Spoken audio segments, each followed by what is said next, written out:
Sex worker, चोर महिला, serial murder, त्रैलोक्य की कहानी, जिसने 1800 के दशक में कलकत्ता को आतंकित किया था।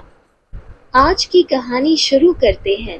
1880 के दशक में कुख्यात जैक द रिपर ने अपना उपक्रम शुरू करने से 7 साल पहले बंगाल की और संभवतः भारत की पहली ज्ञात सीरियल किलर त्रैलोक्य देवी आई। वो एक मासूम ब्राह्मण विधवा थी जिसे एक खरीदार ने बहला फुसलाकर कम उम्र में ही यौन तस्करी की दुनिया में धकेल दिया था। उसके बाद उसे एक विवाहित व्यक्ति काली बाबू से प्यार हो गया। अपनी पत्नी की मृत्यु के बाद अपने बेटे हरि को गोद लेकर त्रैलोक्य ने जल्द ही जीविका चलाने के लिए लोगों को ठगने की भूमिका निभाई। ये शंख अंततः जानलेवा बन गया जब उसने एक सुनसान तालाब में मासूम महिलाओं को डुबोना शुरू कर दिया, जिसका एकमात्र उद्देश्य उनके गहने चुराना था। उसने 3 साल की अवधि में 5 महिलाओं की हत्या की, जिसके बाद उसे रंगे हाथ पकड़ा गया। लंबी अदालती सुनवाई के बाद उसे छोड़ दिया गया। रिहा होने पर उसने एक और हत्या कर दी। इस बार एक महिला के गहने चुराने के लिए उसकी गला दबाकर हत्या कर दी गई। पुलिस जासूस प्रियनाथ मुखोपाध्याय ने मामले की जांच की और त्रैलोक्य को फंसाने की एक सफल योजना बनाई, जिसे अंततः आत्मसमर्पण करना पड़ा। उन्हें 1884 में फांसी की सजा सुनाई गई थी। तो आइए जानते हैं पूरी कहानी। क्या है सीरियल किलर का मामला?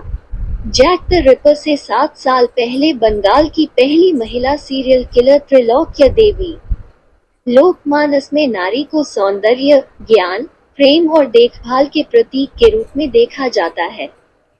लेकिन जब स्त्रीत्व की इस पूर्वकल्पित धारणा से विचलन होता है, तो यह एक सामाजिक उथल-पुथल पैदा करता है।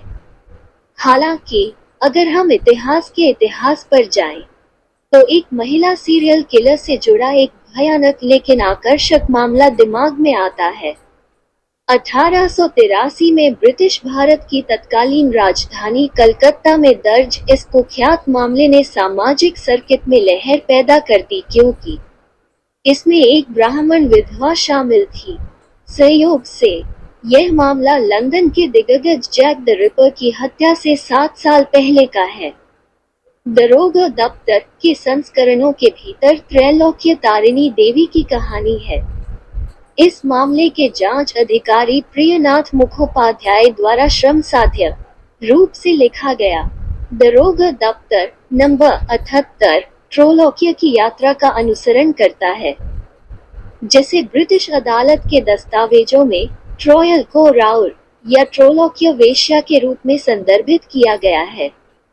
त्रैलोक्य की कहानी तब शुरू होती है जब उसकी शादी एक उम्र में बड़े आदमी से कर दी जाती है। उसके पति की मृत्यु के बाद उसे एक स्पष्ट रूप से दयालु वैष्णव महिला ने ले लिया, जो उसके जीवन में एक महत्वपूर्ण मोड़ बन गया। महिला, कलकत्ता के वेश्यालय की खरीदार, ने त्रैलोक्य को एक युवक से मिलवाया जिसने उसे बहकाया। जब उनका मामला सार्वजनिक हो गया, तो वे सामाजिक बहिष्कार से बचने के लिए कलकत्ता भाग गए। लेकिन त्रैलोक्य के प्रेमी ने उसे कलकत्ता के कुख्यात रेड लाइट जिले सोनागाछी में एक वेश्यालय में बेच दिया। और यहीं पर 1880 के दशक की शुरुआत में एक साधारण गांव की लड़की की शहर की अंडरबेली में यात्रा शुरू हुई। कुछ समय के लिए त्रैलोक्य की युवावस्था और सुंदरता ने नकदी के एक स्थिर प्रवाह को सुनिश्चित किया। इस बीच त्रैलोक्य ने एक प्रेमी, काली बाबू नाम के एक विवाहित व्यक्ति को प्राप्त किया, और जब उसकी पत्नी की मृत्यु हो गई, तो उसने अपने बेटे हरि को गोद ले लिया। रोमांटिक गठबंधन उसके व्यापार के लिए हानिकारक साबित हुआ। काली बाबू की निरंतर उपस्थिति ने उन्हें वेश्या से ठगी करने के लिए मजबूर कर दिया। दोनों ने जो पहली योजना शुरू की, उसमें कलकत्ता के अमीर परिवारों के युवा रैक शामिल थे। पुरुषों को व्यभिचार के वादे के साथ त्रैलोक्य के घर में ले जाया जाता था और अक्सर अपने खर्च पर शराब परोसी जाती थी। जिससे उनका कीमती सामान लूटना और उन्हें सड़क पर उतारना आसान हो जाता था। पीड़ित को नशे की हालत में समझकर स्थानीय पुलिस उसे रात भर के लिए बंद कर देती थी। पकड़े जाने के हमेशा मौजूद खतरे के बावजूद उसने और काली बाबू ने एक अधिक विस्तृत योजना तैयार की जिसने बंगाल की जाति व्यवस्था का शोषण किया। बंगाल के श्रोत्रिय ब्राह्मणों के बीच दहेज प्रथा आदर्श के विपरीत थी। दुल्हन के पिता दहेज देने के बजाय ये दूल्हे का पिता था जो दुल्हन की कीमत चुकाता था। त्रैलोक्य और काली बाबू ने फिर कलकत्ता में एक घर किराए पर लिया, इसे भर दिया नकली रिश्तेदारों के साथ और एक गांव के एक श्रोत्रिय ब्राह्मण परिवार को आमंत्रित किया जो अपने बेटे की शादी करने के लिए बेताब था। एक आकर्षक यौनकर्मी को भावी दुल्हन की भूमिका निभाने के लिए कहा गया। प्रसन्न दूल्हा मैच के लिए राजी हो गया। शादी 1 महीने के भीतर हुई, जिसमें दूल्हे के परिवार द्वारा दहेज और शादी का खर्चा दिया गया था। शादी के 1 महीने बाद उसने अपने माता पिता से मिलने की अनुमति मांगी। उसे जाने दिया गया, बशर्ते वो अपने पति के साथ हो। दुल्हन अपने शादी के गहनों में सजी, अपने 2 साथियों और अपने पति के साथ कलकत्ता जाने वाली ट्रेन में सवार होगी, लेकिन रास्ते में कहीं उन्होंने दूल्हे को चकमा दे दिया और वापस त्रैलोक्य चले गए। शादी के सभी गहने बिक गए और सभी प्रतिभागियों को भुगतान करने के बाद त्रैलोक्य ने शेष को अपनी जेब में डाल लिया। दूल्हा और उसका परिवार कलकत्ता से अपरिचित कभी भी दुल्हन को सड़कों के जंगल में नहीं ढूंढ पाए। इस योजना को कई बार दोहराया गया, जब तक कि त्रैलोक्य और काली बाबू ने एक योजना नहीं बनाई जिसमें कलकत्ता की सड़कों से युवा लड़कियों का अपहरण करना और उन्हें बेचना शामिल था। इसलिए अपराध में भागीदार पैसे के बदले इन परिवारों में उनकी शादी करवा देते थे। लेकिन जैसे जैसे लड़कियों के लापता होने की खबरें आने लगी, पुलिस और सतर्क हो गई, जिससे त्रैलोक्य और काली बाबू को अपना अपराध छोड़ने पर मजबूर होना पड़ा। त्रैलोक्य का शैतानी कारनामा यही से जानलेवा हो गया। हालांकि पहला प्रयास असफल रहा। काली बाबू ने एक आभूषण सहायक की हत्या कर दी और पीड़िता को किराए के मकान के फर्श के नीचे दबा दिया। काली बाबू ने गहने खुद पहुंचाए और पैसे जेब में डाल लिए। मामले को मुखोपाध्याय ने संभाला, जो किराए के घर का पता लगाने और शव को खोजने में कामयाब रहे। काली बाबू को पकड़कर फांसी पर लटका दिया गया, लेकिन पूरे प्रकरण में त्रैलोक्य की भूमिका अदालत में साबित नहीं हो सकी। अपना घर और गहने बेचने के लिए मजबूर, हताश त्रैलोक्य सोनागाछी में अपने पूर्व परिचितों के पास जाने लगी। उनके भविष्य की असुरक्षा से खेलते हुए उसने उन्हें एक पवित्र व्यक्ति के बारे में बताया जो उनकी परेशानियों को दूर कर सकता था। यदि स्त्रियां उनके पास जाते समय अपने सारे आभूषण पहन लेती, तो वे अपने आशीर्वाद से उन्हें दुगना कर देते।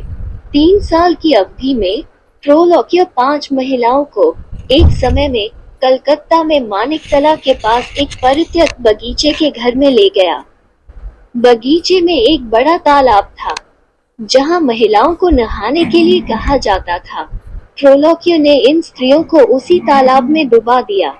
सावधानी से एक उजाड़ पड़ोस का चयन करने के बावजूद त्रैलोक्य को रंगे हाथों पकड़ा गया, क्योंकि एक राहगीर ने उसे एक महिला को डूबने की कोशिश करते हुए देखा। पीड़िता, जो हत्या के प्रयास में बच गई थी, चश्मदीद गवाह के साथ त्रैलोक्य को घसीटकर स्थानीय पुलिस स्टेशन ले गई, लेकिन त्रैलोक्य ने पुराने पुलिस अधिकारी को मंत्रमुग्ध कर दिया और उसे जाने देने के लिए राजी कर लिया। संतुष्ट नहीं होने पर अभियोगी अपना मामला मुखोपाध्याय के पास ले गए, जिन्होंने मामले की जांच की, माना कि त्रैलोक्य दोषी थी और उसे गिरफ्तार कर लिया और परीक्षण के लिए भेज दिया। हालांकि तोड़फोड़ की घटनाओं के कारण ट्रोलोक्य एक बार फिर से मुक्त हो गए। मुखोपाध्याय को एक और हत्या के कुछ दिनों बाद घटनास्थल पर बुलाया गया था। जिस क्षण उसे पता चला कि ट्रोलोक्य उसी घर में रहता है, उसे यकीन हो गया कि वही हत्यारा है। शेष लीला, द लास्ट एक्ट नामक एक कहानी में मुखोपाध्याय ने विस्तार से बताया कि कैसे उन्होंने ट्रोलोक्य के लिए एक जाल बिछाया, उसके दत्तक पुत्र हरि को हत्या के लिए तैयार किया। हथकड़ियों में हरि की दृष्टि ने त्रिलोक्य को साफ आने के लिए राजी कर लिया। उसका सहयोग लंबे समय तक नहीं चला। एक बार ट्रोलोक्य को एहसास हुआ कि उसे कबूल करने के लिए बरगलाया गया है, तो उसने चुपचाप नीचे जाने से इनकार कर दिया। मामला उच्च न्यायालय में गया, जिसने सजा बरकरार रखी। एक लंबे साक्षात्कार में ट्रोलोक्य ने अपने जीवन और अपने पिछले अपराधों का विवरण प्रकट किया। मुखोपाध्याय से उनके अंतिम शब्द थे, मैं हरि को पीछे छोड़ रही हूँ। कृपया उनकी देखभाल करें ताकि उन्हें परेशानी न हो। ट्रोलोक्य को 1884 में फांसी दे दी गई।